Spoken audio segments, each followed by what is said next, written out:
Greetings, Royals! It is Constance from QueenlyMe.com, your place for tips, insight, and inspiration on relationships, purpose, and wellness. And today, we're back on relationships. Oh.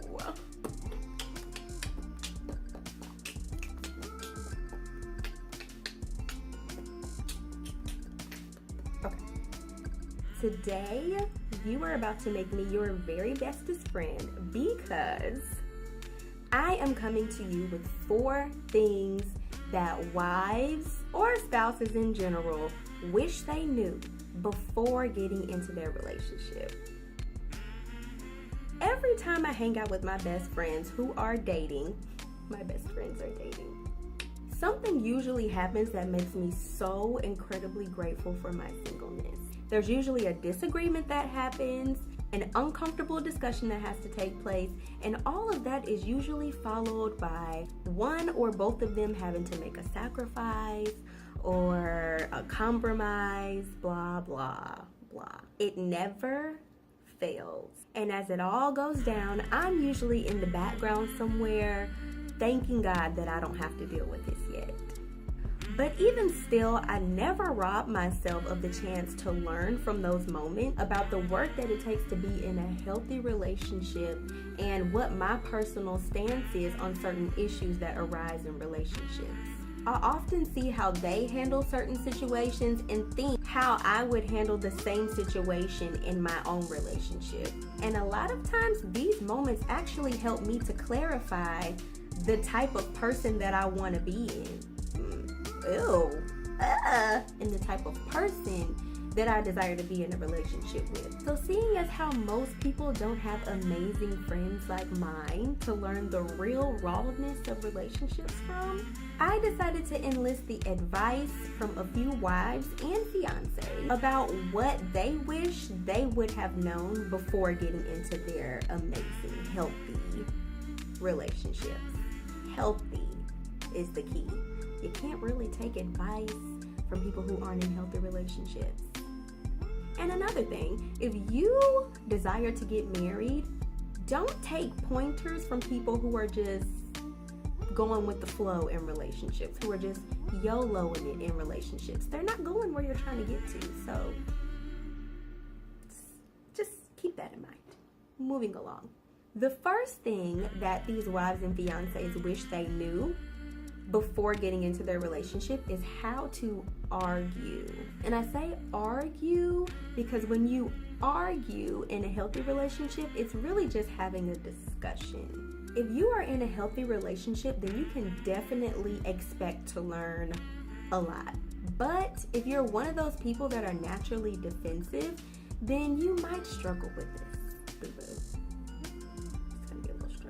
You want to be with a person that you can learn from, but you can't do that if you're constantly defending what little you already know. What I'm learning from the relationships of others is that it takes an insane amount of humility in order to communicate in relationships. Arguments happen because each person is trying to get the other to see their side in the situation.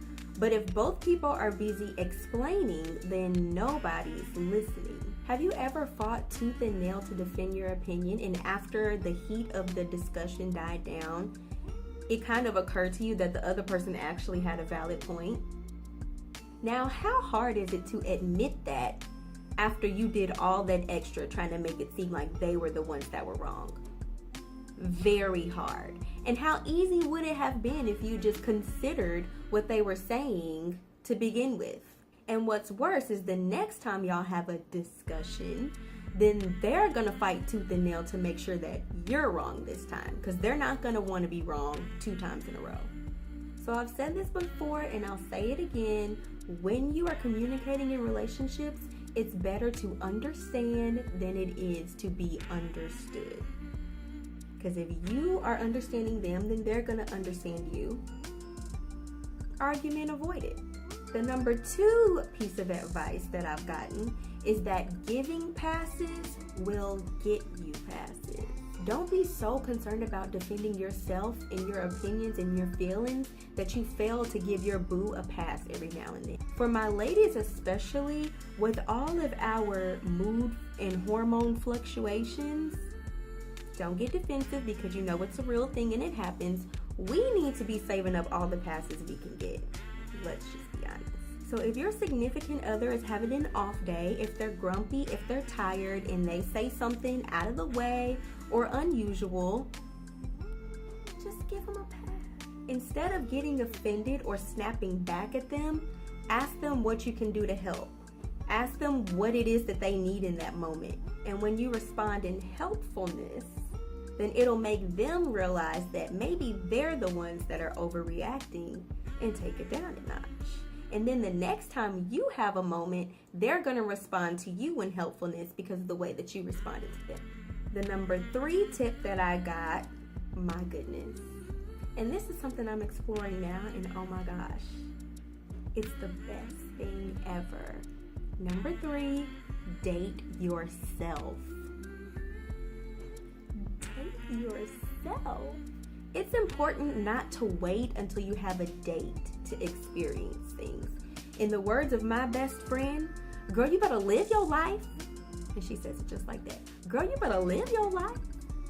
You don't know her, but she sounds just like that. Who's to say that your next bae will even like to do all the same things that you do? Relationships are about compromise, and even the fun things you guys do will not be exempt from that. So do all the things that you want to do right now. Don't wait until you have a date to do them with.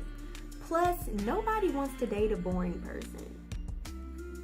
When you meet your bae, you want to have lots of stories to share about all of the things that you've experienced. It will definitely make them have to step up their dating game when it comes to you. When there's very little that you've experienced, then even the baseline dating, like dinner and a movie, are gonna seem like a big deal to you. And if you're that easy to please, then the next thing you know is 10 years down the line and every date that you and your boo have been on have been a dinner and a movie.